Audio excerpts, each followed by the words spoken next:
Fala galera, beleza? Bem-vindos a mais uma aula do nosso curso, agora é de arquitetura, Flutter.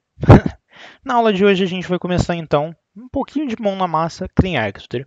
Como que a gente vai fazer, David, para entender então os conceitos? Eu vou montar uma arquitetura de um projeto fictício, então ele não vai ter nada a princípio, não vai ter frameworks, não vai ter nada. Não vou nem ter o Flutter, vou ter somente Dart a princípio, ok? Vocês vão ver então, vai ser algo bem bacana, interessante. A gente vai evoluindo, entendendo camada a camada, como eu penso, como eu raciocínio para montar minha arquitetura, porque passo por onde eu devo começar, ok? Então a primeira coisa, eu vou criar o projeto. Aqui, Flutter Commons, Flutter New Project, uma aplicação. Pá, pá, pá. Aqui, pode ser aqui, Development, Flutter Repositórios.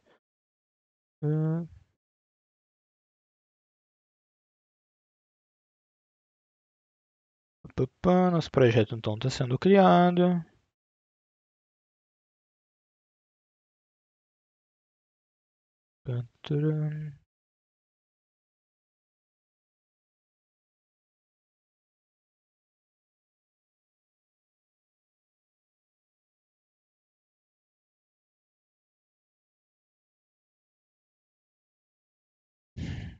Qual que é a ideia, David? Eu vou apagar tudo que a gente não precisa para o início. Então eu quero o quanto menos distrações, melhores, ok? Então eu vou apagar tudo que a gente não precisa para o início. A gente não precisa de main.dart, a gente não precisa de teste, a gente não precisa de vários desses arquivos de readme. Enfim, vou tirar o análise option, para a gente bem tranquilo. Não que eu faça isso em projetos de produção, mas é só para a gente não ter distrações. Então a gente vai começar aqui trabalhando nossa aplicação. Como, David, eu penso em separar as coisas no meu projeto? Eu gosto de sempre ter layers. Então, layers seriam as camadas do nosso projeto. Eu gosto de sempre trabalhar, cada aplicação trabalha um único layer, ok? Então eu vou ter aqui dentro da lib layers. O que eu tenho dentro de layers, David? Eu sempre começo a trabalhar com a regra de negócio do meu produto. Então eu não penso em Flutter, eu não penso em tela, eu penso o que o meu projeto tem que fazer. Então eu vou criar minha camada de domínio. A camada de domínio é que trabalha com dados, com a lógica, tudo do meu projeto. Então, eu tenho aqui o meu domain. Dentro do nosso domain, o que a gente vai ter? A gente vai ter entidades. Então, a gente lembra que uma entidade é a representação de um objeto do mundo real. Representa algo que a gente vai fazer uma lógica. Então, pode ser um boleto, um pagamento, um produto, um carrinho, qualquer coisa do tipo. Aqui, no caso, a gente vai criar uma camada de entidade. Então, aqui, sempre no plural, por favor. Então, eu tenho entities, posso ter mais de uma dentro dessa entity. Então eu vou ter um carro underline entity.dart. Então dentro da minha entidade, no meu carro entity, eu vou criar essa minha entidade. Então ela seria um carro. E David, quando você fala em regras de negócio de entidades, o que isso seria?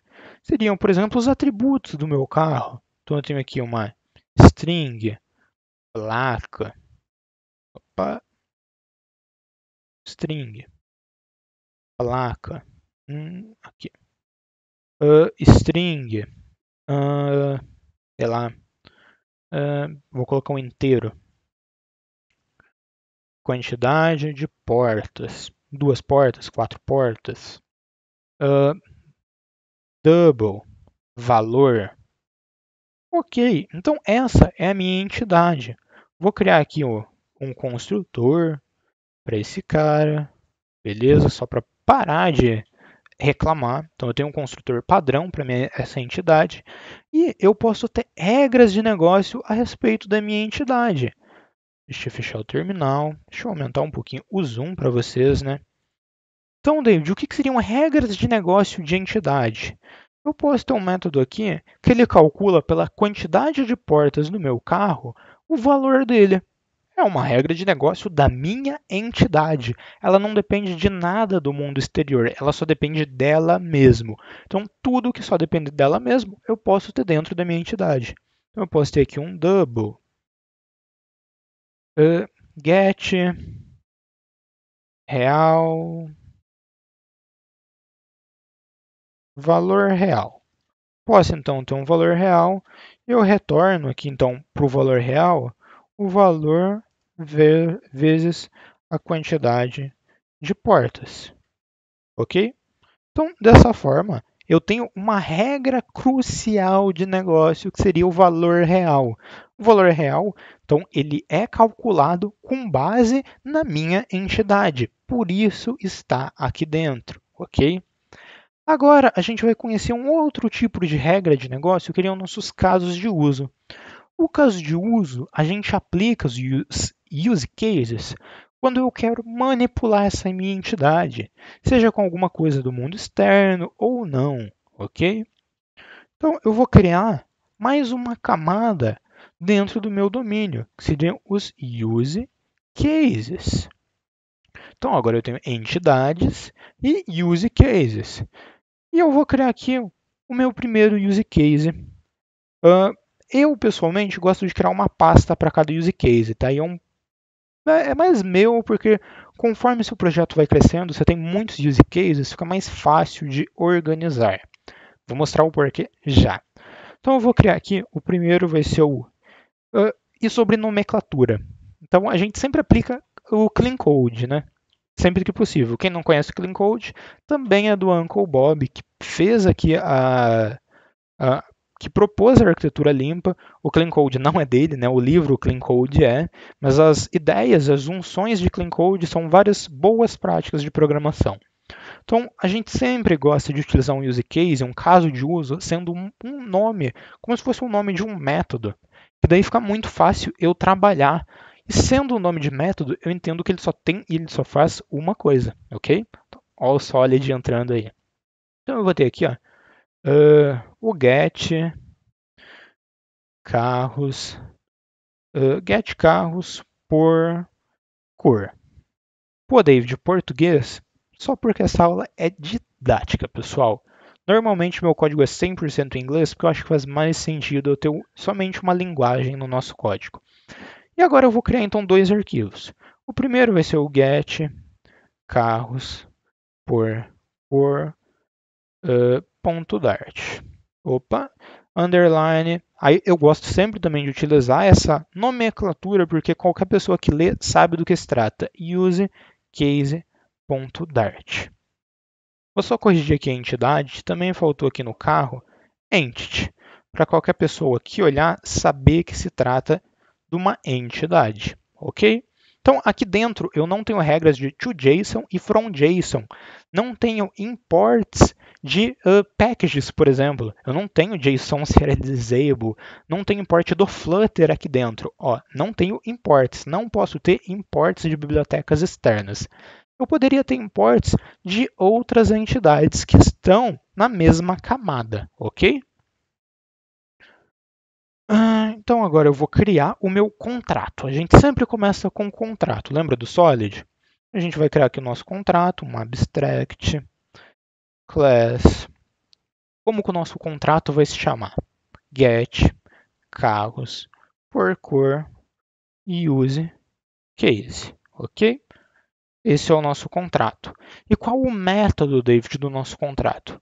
O método, aqui vem uma sacada muito genial que no começo pode ser que nem todo mundo entenda, mas lá na frente vai fazer sentido, tá? Então lá na frente a gente vai entender. Eu vou utilizar a interface, o método callable, que é o call, C-A-A.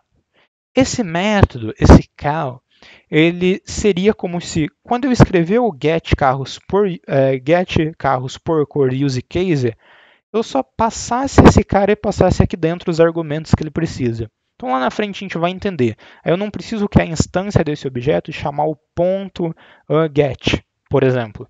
Ok? Então o que esse cara vai retornar para a gente? Ele vai retornar, a princípio, um carro, ok? O método vai ser o carro. Posso fazer o import aqui do nosso carro entity, né?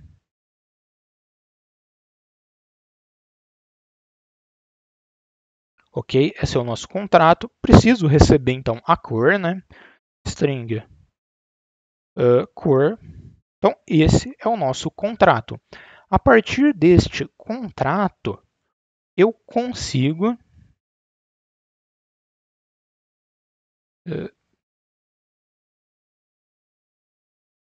entities. Volta aqui. A partir desse meu contrato, eu consigo criar mocks. Eu consigo criar uma série de itens que é super importante para a nossa arquitetura, ok? Para dividir as camadas. Então agora eu vou criar a implementação desse objeto. Como eu gosto de criar? Get carros por cor, underline use case, underline imp.dart. Imp, implementação. Então, essa é a classe que implementa meu use case. David, mas o nome das classes ficou muito grande, está muito feio. Gente, a arquitetura não é para ser bonita, é para ser legível, entendível. Qualquer pessoa que olha, a pessoa olhou, ela sabe que o get carros por cor use case é um use case, ela conhece o princípio e sabe que ele consegue pegar devolver um carro pela cor. Acabou, ok? Então é muito simples. Então, class get carros por cor use case imp de implementação. O que ela implementa? O get carros use case. Como a gente está fazendo uma implementação e eu tenho um método abstrato lá dentro, ele vai obrigar a gente a implementar esse método, ok? E aqui a gente então faz o override sobre a interface que é label, cal, e eu consigo agora retornar através de uma determinada lógica, e aqui a gente vai parar já essa aula, retornar um carro entity. Então eu posso fazer o seguinte, ó, só para ser didático, ok? Se cor for, deixa eu pensar, se cor contém, vamos colocar aqui, vermelho. Então, uma regra bem simples, eu vou retornar um carro entity. Ele vai me obrigar então eu vou colocar aqui uma placa, vai ser ABC123, quantidade de portas, 4 portas, e o valor vai ser 50 mil. Ok? Então, esse é o meu carro vermelho. Se não for um carro vermelho, eu vou me retornar então um outro carro. Para a gente, indiferente, vai ser o carro de placa QWE com 2 portas e o valor desse carro é 20 mil, ok? Então, aqui é um use case, ele executa lógicas referentes à minha entidade, ok? Eu não tenho chamadas API aqui, eu não conheço o mundo externo. Ó, se a gente olhar os imports, eu só importo tudo de dentro da camada de domínio, ok? Domain. Então, isso é muito importante a gente ter sempre isso na cabeça, ok?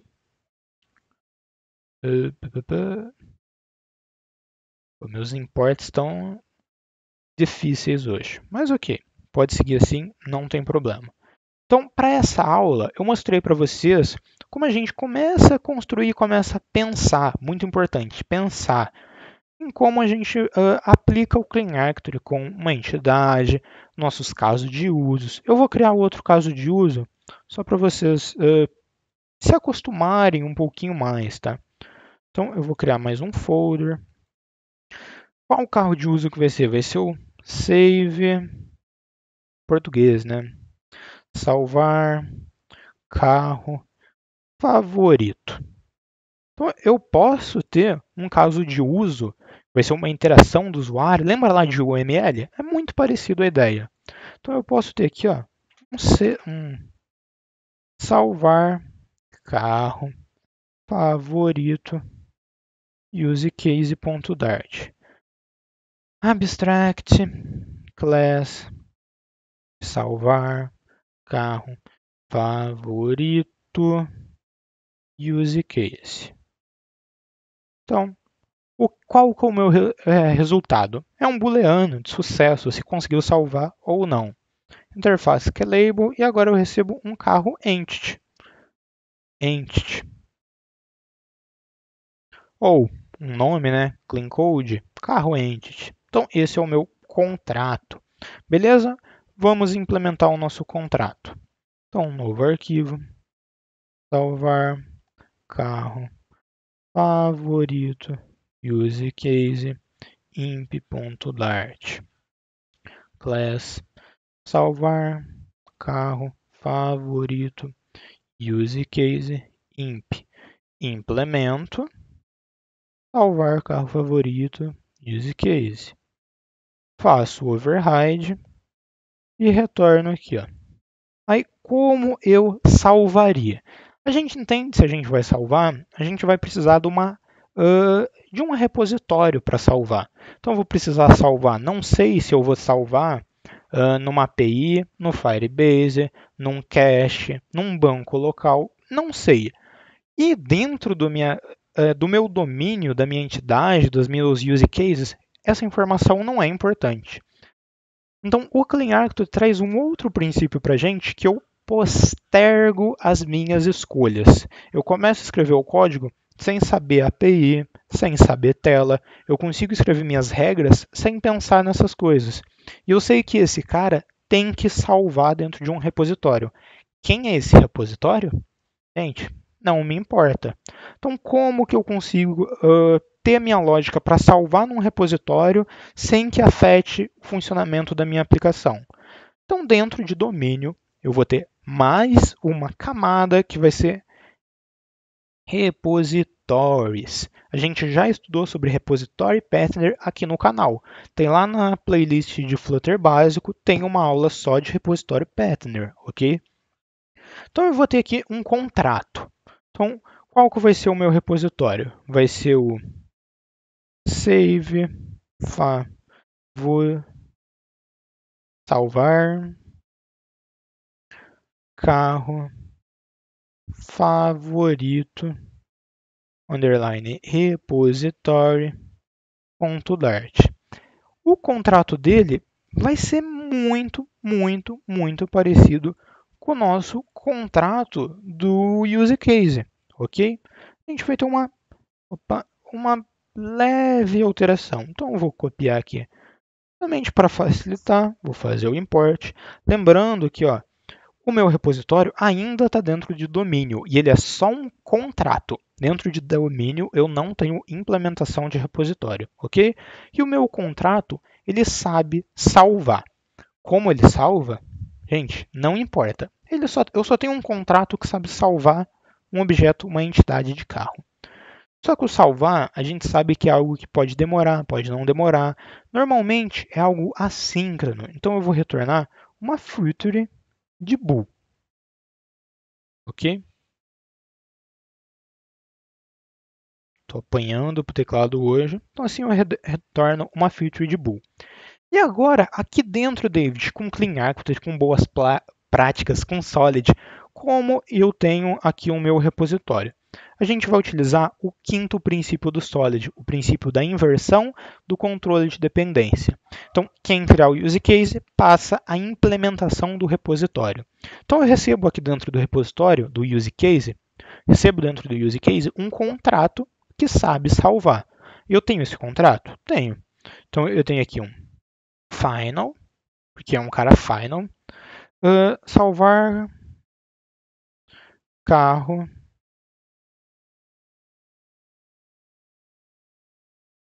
faltou eu alterar o nome dele aqui, repository.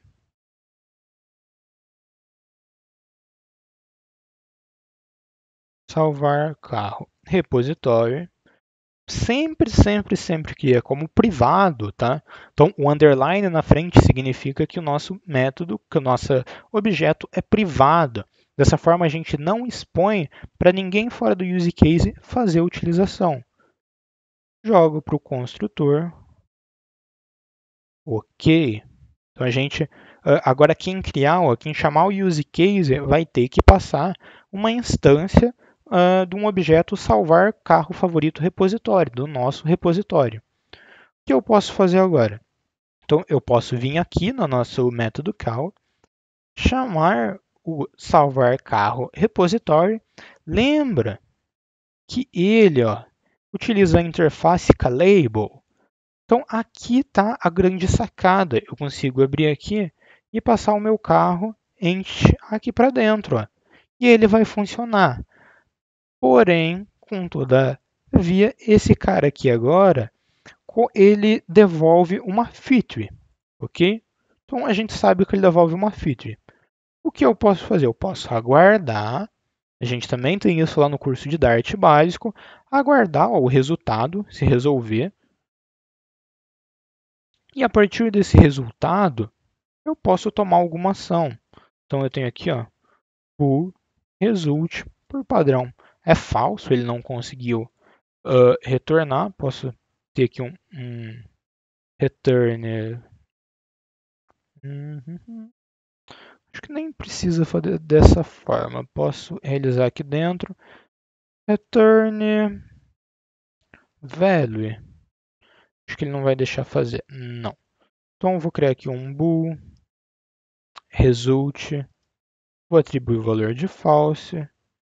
E aqui, result recebe value. E aqui, return result. Então, o que a gente está fazendo? A gente está falando que, a princípio, o resultado é falso, não consegui salvar. Faço minha operação, chamo o repositório, passo o carro que ele vai salvar. Se eu ler essa linha, ela está muito legível. Muito. Eu sei que salvar carro favorito repositório, estou chamando um repositório que sabe salvar um carro nos meus favoritos. Ok?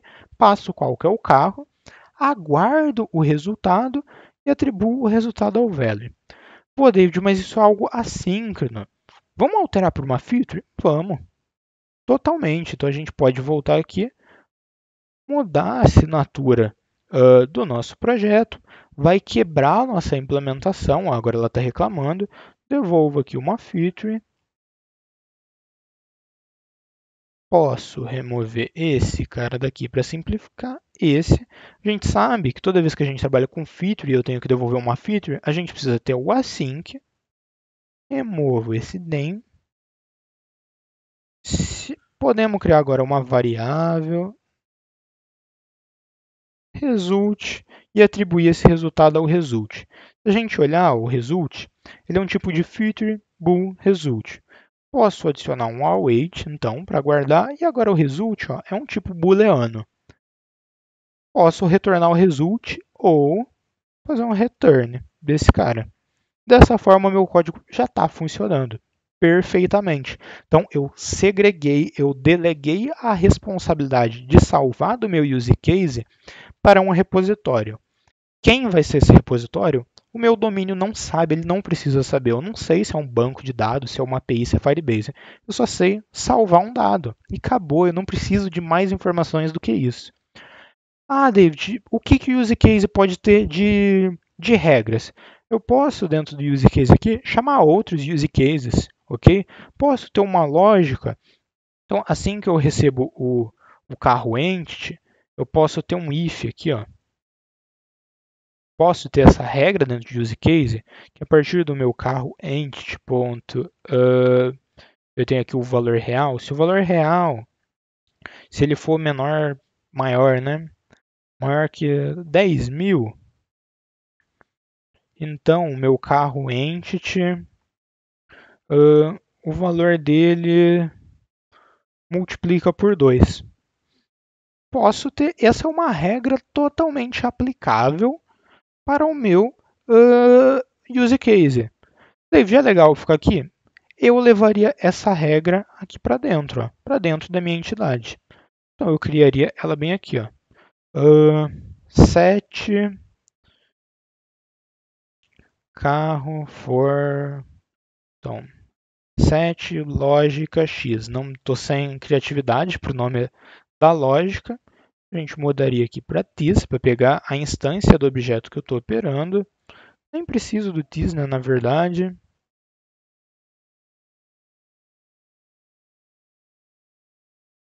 Ok. E aqui eu consigo chamar então, ó, o meu carro entity e chamar a lógica. Dessa forma, o meu objeto vai aplicar a lógica que ele tem, que é uma lógica crucial de negócios, ok? Então esse é um exemplo muito interessante de como a gente pode começar a criar o domínio, o nosso projeto, sem pensar em nada, em nada, em nada que não é o nosso projeto, ok? Então, a gente só pensou aqui no problema que a gente vai resolver. A gente não pensou em Flutter, não pensou em tela. A gente nunca viu uma tela. Então, a gente sempre começa de trás para frente, ok? Da lógica do problema, partindo então para no futuro chegar em tela, chegar em banco de dados, chegar em API, chegar nessas informações, ok? Para essa aula era isso. Até a próxima. Valeu. É nóis.